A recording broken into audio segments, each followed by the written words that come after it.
Hi, I'm Mike Weaver, one of the product managers here at Quest. I'm here with Paul Robichaux as Hi, well. Mike.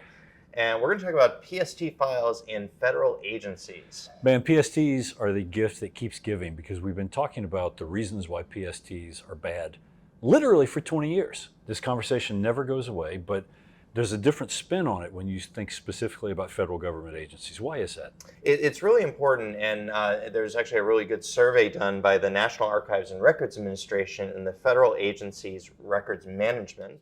In the most recent report, 50% of respondents said they still actively use PST files as their email storage. Which is just shocking considering how sensitive a lot of this data is. It's shocking, but it's not surprising. And the reason I say that is federal agencies have got a lot of constraints. And we hear the same things from commercial customers. People have constraints on their budget, they have constraints on technology. Let's not forget that there are a significant number of US federal agencies that still have Exchange on premises. Very true. Right? So for example, I know that there are agencies within the Department of Defense where they have on-premises Exchange, they have on-premises AD. People use PST files that are stored in network drives, which is like the four-way, whatever the four-way equivalent of a trifecta is of stuff you don't want to do. But their IT environment, their budget restrictions, and their technology roadmap have put them in this position. So rather than shaming them, let's talk about some practical things that agencies need to be thinking about why they need to move away from PST files. What's so bad about them? Well, and I think a lot of them is they've been around for a very long time, and the way that PST files are, the longer they've been around, the bigger they are and the more unstable they can become. And that can really cause problems with just data loss, but other compliance issues like e-discovery problems. E-discovery is a huge problem because the whole point behind having a national archives and records administration, their job is to tell the federal government what data must be retained, in what format it must be retained, and to control access to it, essentially. And so the reason for this survey was for them to survey, how bad is it really? Well, it turns out if 19% of those agencies have got PST files that could have we don't know what, owned by we don't know who, with no telling what's in them, that makes their job for records management exponentially harder. And for organizations that are ready, or federal agencies that are ready to address this problem, they need a pretty senior solution because these files are just, particularly on network shares, just around. And this is very sensitive data. So it's not just a very simple looking at the NT file owner or something like that to determine who it belongs to. You need an actual pretty senior solution to actually open these up, look at who the most common sender, most common receiver, and all these other items to determine who actually owns that files. But also, too, this has been going on for 20 plus years. So you have lots of people that have left the organization or in different roles now, and the files are just very difficult to remediate and identify before you even start about the remediation problem. Sure, when you think about it that way, there are remediation processes in place already for someone who retires from the federal government. When they leave behind some papers and some artifacts, and somebody has to go through them and decide, okay, we're going to keep these, we're going to get rid of these. That's not always the case for PST files. What happens instead is people's files end up getting shoveled into some directory on a server somewhere. And essentially, from a management standpoint, they vanish. They become invisible. Nobody knows that they're there. Nobody's inventorying them. So as you said, a tool that can help you discover what PST files are on the network, figure out who they belong to, not just from the simple clues like NT file ownership, but also from context or content, and then help you decide what you actually need to keep and then move it for you, is an absolute requirement. You're not going to be able to do this manually, especially not with a 20-plus year backlog of these files moldering away on some disk somewhere.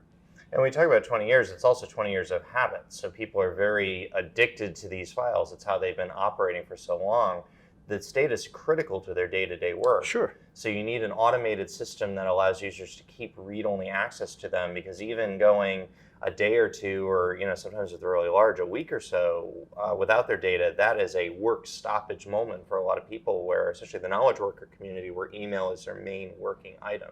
So you need a solution that can control and ensure that they keep access to this data and ensures that it gets to the other side with minimal errors in process. Yeah, but you know what else is a work stoppage moment is when the disk that your PSTs are on fails and now you don't have any of them. That's bad, and I've actually seen that happen with friends of mine in the federal community, where I need this PST file from 2 years ago that has this really critical data on it, and the disk on the server is dead, and it's going to take 48 hours to restore a backup. Yeah. Also, let's keep in mind too, I don't want this to come across as shaming the federal community, because when people started using PSTs, if you had a 10 megabyte mailbox, you were rolling. That was a big deal. But the problem is that the use of PST files didn't keep pace with the expansion in mailbox size limits that most of us have benefited from. And so people are still artificially constrained in only having this much space to work in, even though they have this much work to do. But even for organizations that have given much larger quotas now, because the cost for disk has dropped, and Exchange now will use slower disks by today's standards, slower disks, and they're certainly not back in the Exchange 5.5 days. It's created a lot of habits. So even when users have that space in their mailbox today, they're still using that as their prime storage location because that's where all their files are. That's where everything's all organized. But they don't understand that they're actually taking that out of the safest place, which is on the Exchange server, Right. and putting it onto their local machine. For federal agencies, too, that have adopted cloud storage or cloud Office 365 and the special versions that are available for federal customers, they still have PST files because that's where it was working beforehand, and the Outlook profile just redirected to the new location. So they're continuing to take that data out of these places. It'd be interesting to see NARA do a survey of the end users who are using Outlook as their mail client to see how many of them know whether they have any PST files. Because you just said something that reminded me.